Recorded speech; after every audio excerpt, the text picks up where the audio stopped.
Hey guys, it's Matt here, and in this video, we'll be seeing if the iPad 4th generation is still usable in 2021. This is probably one of my most favorite iPads of all time, so let's see how it goes. The iPad 4, released in October of 2012, it was pretty decent for its time. The iPad had the A6 processor with 1GB of RAM and 16 to 128 gigabytes of storage. Honestly, this is one of the reasons why it's one of my favorite iPads, is because of not only the hardware that runs on it, but the software as well. It's obviously still running an older version of iOS, so it's not like it's totally modern, but it still looks really good. This iPad also was the first iPad to bring the Lightning connector that came from the iPhone 5 and that we still actually use today. It actually will still work on Apple's most modern 20-watt chargers. However, for whatever reason, it doesn't charge very well, at least not in my experience. So you can see the home screen looks very modern, to say the least. It's got the same design as the modern iPads do, except the dock is the older style dock that is still used on iPhone. So there's that. You need to have a device running iOS 11 or later to have that. So this was before they kind of redesigned all that. So you have the old control center, as you can see here, which has 2 pages instead of just the 1 page that iOS 9 had, and then iOS 11 just made it all into one consolidated page where your multitasking and your control center toggles sat. Then iOS 12 changed it to what we have today, where your control center sits in the top corner. So you can see the app icons are pretty oversized. And that is because that's actually how Apple did it for a long time. So you can see it can fit only 20 app icons per page, which they did change in iPadOS 13 and 14, and then 15 they kind of changed it back if you have widgets, back to 20 icons. But if you don't have widgets, you can fit more on per page. It's kind of complicated with how they made that. But so here is the iPad 4's lock screen. You can see it looks very similar to what we have today, with the press home to unlock, which if I press that, you can see that just takes you to the passcode screen. But you can see here, this looks very similar, except we have the notification center still. You can see we've got the notification style that was the most modern until iOS 15 came out, though a lot of people don't mention this. iOS 10 actually did have a slightly different notification style. You can see where it shows the app icon and the app name. It's a bit lighter in the header area. Since this is the redesigned iPad lock screen, you can see I can swipe over to access the camera. So you can see it just opens the camera right from the lock screen, which is really cool. And you can also see I can swipe over here to see my widget view. It's got my weather, which I probably will need to censor out, and it's also got some other things as well, such as the calendar. You can add a bunch of widgets to this as well just by tapping on Edit, which is right here. And you can add a bunch of things to the widgets view here. Now, this is not the modern widgets view that they added in iOS 14. I most likely just use the built-in ones on this device. Now you can also see this has 2 columns. You can see it's got a right column and a left column, and that was actually a thing only in iOS 10 that this device held on to, was having 2 separate columns for widgets. This actually changed in iOS 11, and if you have this iPad in portrait mode, which if I rotate it to it, it's going to screw up everything. Okay, we're not actually going to do that because that quit my recording, so I'm not going to demonstrate that. You can see here, it's got the 2 columns here, and like I said, if you flip it into portrait mode, you only see 1 column, and it will just merge these 2 together. So me rotating it will just break the recording, so I'm not going to do that. So if we actually press home to open, they got rid of slide to unlock, and you can see it took us right to the home screen. It looks, as I said earlier, it still looks really modern. However, this iPad does not have the dock view that the newer iPads have, where you can put a bunch of apps down in the bottom row down here. So if I were to grab like YouTube Studio and pop it down here, I could, and I could even throw YouTube down here as well if it wants to go where I want to. Yeah, but you can't actually put more than 6 icons down here, even though it might fit. You can't put more than 6 down here. You can only put down 6. And they did change that, like I said, with iPadOS, or well, actually it was iOS 11. They changed that so you could put in multiple apps down there. The iPad's iOS still is very reminiscent of the iOS 7 and 9 days, because the home screen is still very similar to how it is on modern devices. Besides the lock screen, it's very unchanged to how it was on like the iPad 2 running iOS 9 or the iPad 3 running 9.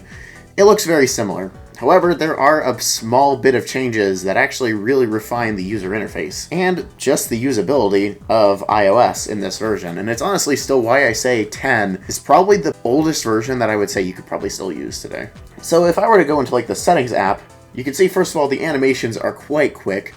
and that did take a minute to open. It's still quick animation-wise to open stuff, so like I can click the home button and it will quickly shoot me out of the app. iOS 9 had faster animations than like 7.0 did, but it's still not the fastest, and iOS 10 actually introduced a feature that we still have in iPadOS today, where if I were to tap settings and then instantly click the home button out of it, see, mid-animation, it let me out. iOS 9 did not let you do that. You had to fully enter the app first, didn't have to finish loading, but you had to fully enter the app and then fully exit the app. They changed it in iOS 10 to be able to exit out of an app quickly after you open it. So if you were to tap an app by mistake, I can quickly click the home button and it will barely even open. So that's a cool feature, to say the least. Another cool feature that is on this is the ability to delete, quote-unquote, apps. The built-in ones you can see. You can see there's some X's now sitting over some of the app icons that are built in. However, these aren't actually deleting the app, at least not on iOS 10. In later versions of iOS, yes, you are actually deleting the app, but on iOS 10, you're merely just hiding it. So if I were to delete an app on here, go to the App Store and reinstall it, it would not only instantly reappear without downloading anything, it also would let me download it if I had disconnected from the internet before I actually clicked the download button. So it doesn't actually delete the apps on iOS 10. It does hide them, which is still useful to a lot of people. I honestly don't think people are really concerned about the space that these apps use.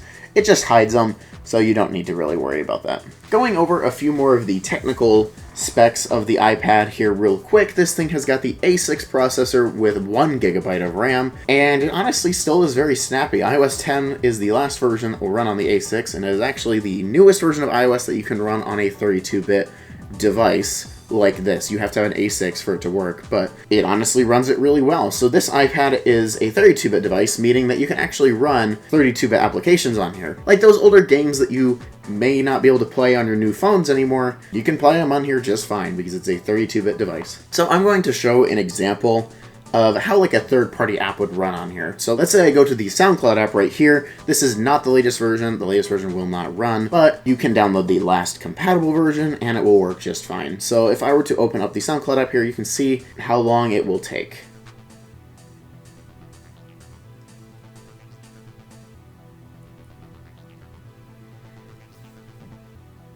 And I'll be completely honest, that's not the fastest in the world. It could definitely be better, but it's not honestly terrible. So let's say I were to pick a song. So the song is actually playing. You can see the album cover here, and I can scroll through here without any slowdown. I can swipe to the next one without any issues. I can't do this on the iPad 4. I've actually tried this. This is extremely slow on the iPad 2, swiping between pages, and this is even running an even older version because it's running iOS 9. This version of the app that's running on this iPad is barely new enough to be able to even see comments from people because the mobile app for the longest time you couldn't do that. So the iPad 2's version does not actually have comments. It does look very similar to how this looks, but it does not have comments. So that's a side tangent, but whatever. So this iPad got a leg up with that because you can actually run a decent amount of newer applications on this device, and running iOS 10 also means you can run the Discord app, which is honestly really cool to say the least. I didn't exactly think that Discord would continue supporting iOS 10 this long, but that means you can run it on an iPhone 5 or later. Doesn't exactly run all that well on these newer or on these older devices, but it runs them okay to say the least. It's usable if you're willing to tolerate how slow it can perform a lot of the time. So going back to just some more app tests. So let's say I want to open up the App Store. You can see how long this is going to take to open.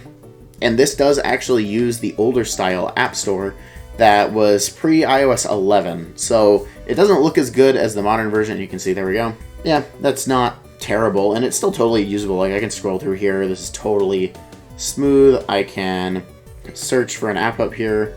Let's say I do YouTube, and you can see it does take its time. It's definitely an old iPad, but it does work. That actually wasn't the slowest I've seen. That's pretty cool. Now, another feature that was actually added, and this was just an iOS 10 thing, was some stylization of like the music app. The news app got some new looks to it, and the clock app actually got a dark mode. This iPad does not actually support dark mode, but it does have it in the clock app, which is nice. And just another thing that I might as well talk about while I'm using this, this does not have any home screen widgets or anything. You only got that in iPadOS 15, so that's just the brand new version. And you could add on iPadOS 14, you could add widgets to the sidebar. 13 you could as well, but they were the old style ones. And one more thing that I might as well just show off while I'm here is Siri.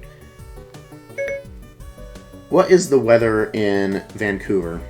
It's currently raining and 45 degrees in Vancouver, Canada.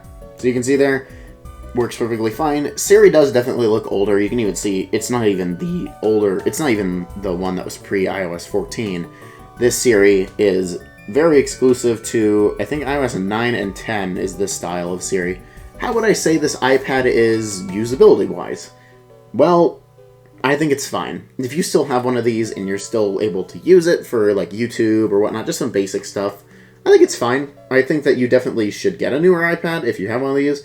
Don't buy one of these brand new unless you're wanting to like collect them like I am. I'm a weirdo and do that kind of thing. But if you're going to actually use this for like YouTube or something like that and you still have one, there's nothing wrong with using it. So if you still have one of these iPads today, I think they're totally usable, and honestly, I continue using mine pretty much, I wouldn't say every day, but I do use it a lot. And so, that's about it for this video. If you liked it, then click the like button and get subscribed if you like the content that you see on this channel. And if you had an iPad 4, tell me in the comments what your experiences were with it. I didn't get this iPad until Apple dropped support for it, so I never actually really got to experience this, how this iPad would have been. Tell me in the comments.